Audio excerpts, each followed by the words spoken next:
Can you hear me? Are you there? I'm here. I'm back. I'm ready to continue. Good. Now that you've begun conditioning, let's return to 2070. After coalescence collapsed. You were trapped in Singapore. With quarantine zones unlocked all over the world, we couldn't raise WA command. If we were going to escape, we had to improvise. We turned to the 54 Immortals. They were dangerous and unpredictable, but they were no enemy of ours. Hendricks trusted them? What choice did we have? If we wanted out of Singapore, we had to go through the biodomes. We had to go through the Immortals.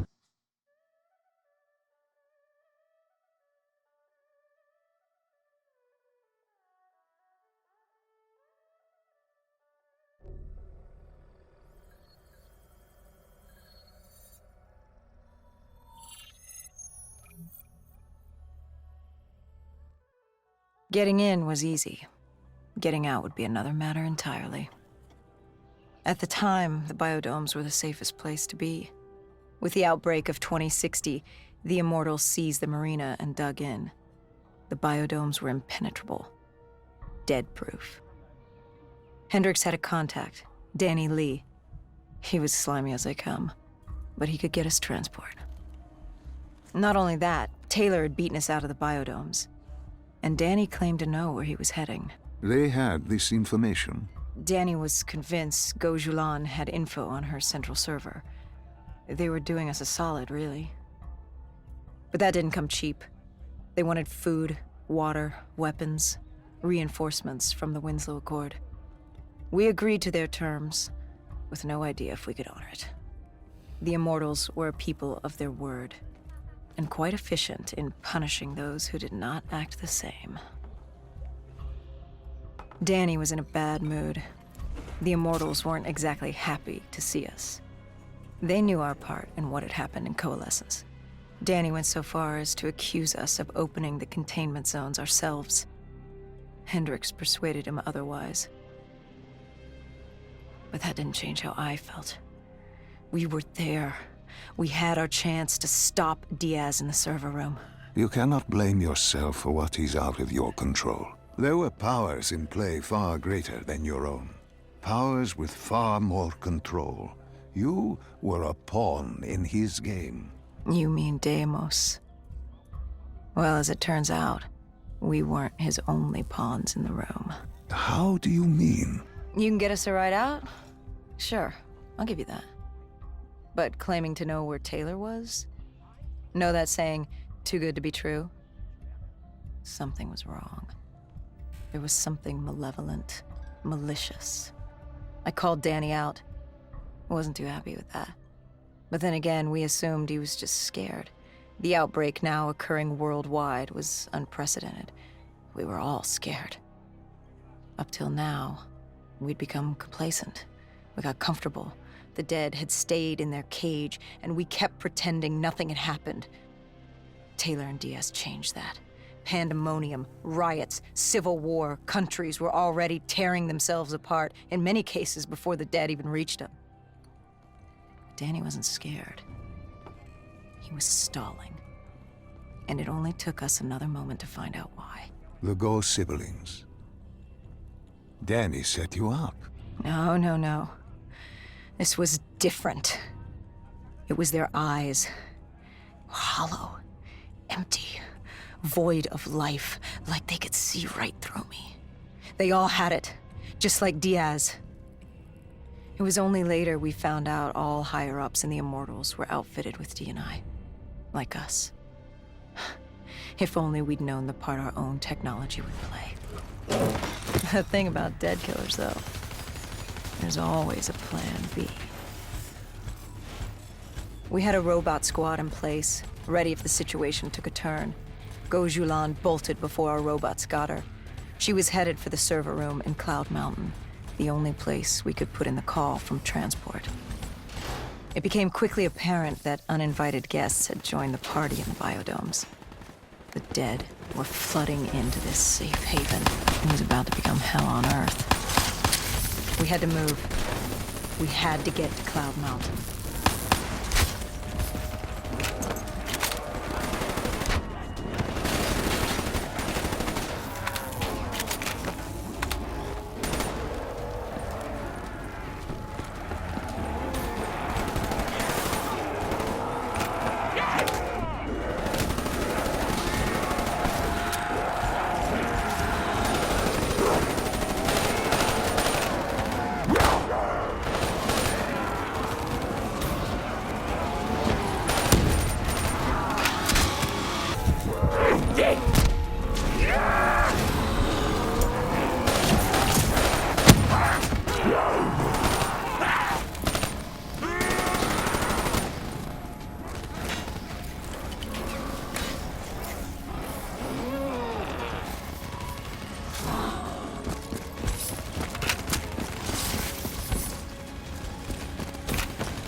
I don't know how the undead got in. A forgotten open gate.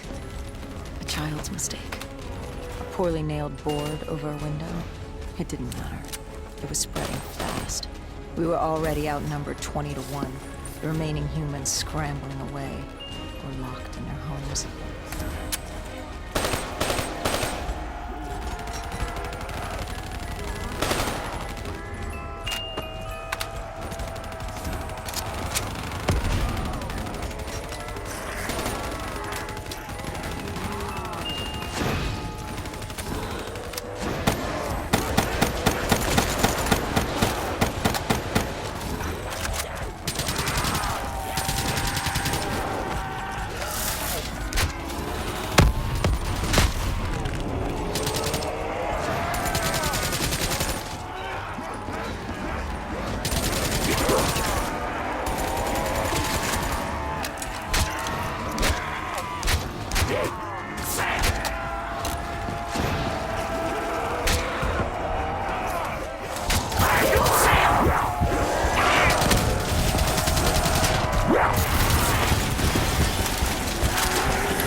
Heard that familiar screech.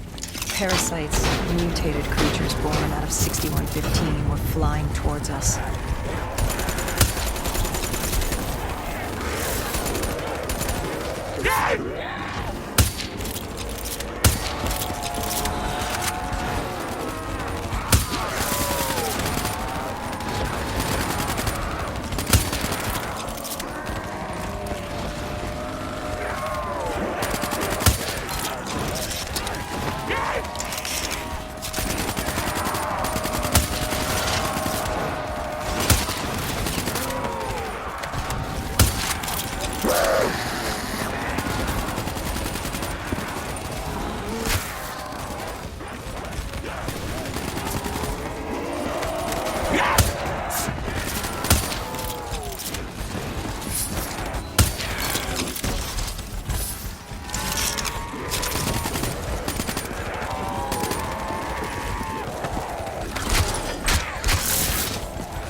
With the shipping yard cleared, Cloud Mountain was just ahead. The server room at the top.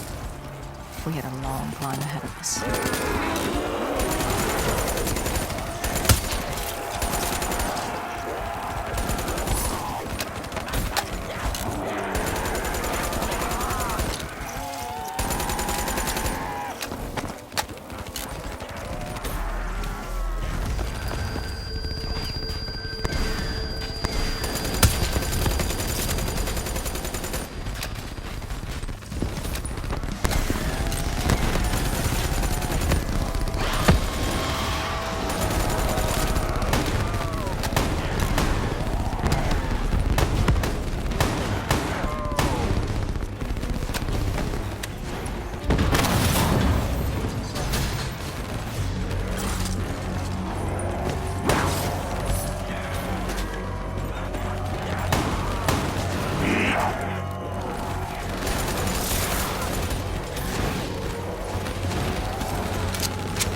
hid in the server room. By the time we got there, Gojulan encrypted her hardware, locking us out of the central server. Hendricks stepped in, but we were a few seconds too late. Damage was done. Why did she lock you out? It didn't make any sense. Sure, we weren't on the best of terms, but this wasn't her. Something else made her do it. Something was controlling her. The encryption used a biometric hand scan. Hendricks tried to unlock it. But the Go siblings were smart. They'd set up an access system requiring both of their hands for authorization. And her brother was shredded with bullets back in the bar. We could hear the horde coming, and we only had one sibling. But she did have two hands. You chose to cut off her hand. Why? I hoped the biometrics were interchangeable, allowing the siblings to use either reader. If we were calling transport and getting out alive, it had to work. Lucky for us, it did. Hendricks interfaced with the system. He was able to raise WA command. We needed a ride out ASAP. They had a VTOL a few minutes out. Rendezvous was set for the top of the dome. But Hendricks wanted to know what Gojulan had on Taylor. Anything, even the smallest details, would be helpful in picking up his trail. Was something we didn't have. Hendricks searched the archives. I dealt with the incoming horde.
Hendricks had pulled all the data he could.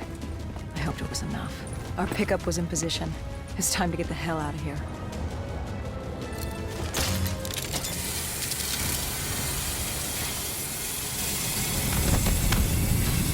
Our bird wasn't alone. Our VTOL had caught the attention of an old automated freight. We needed to find another way.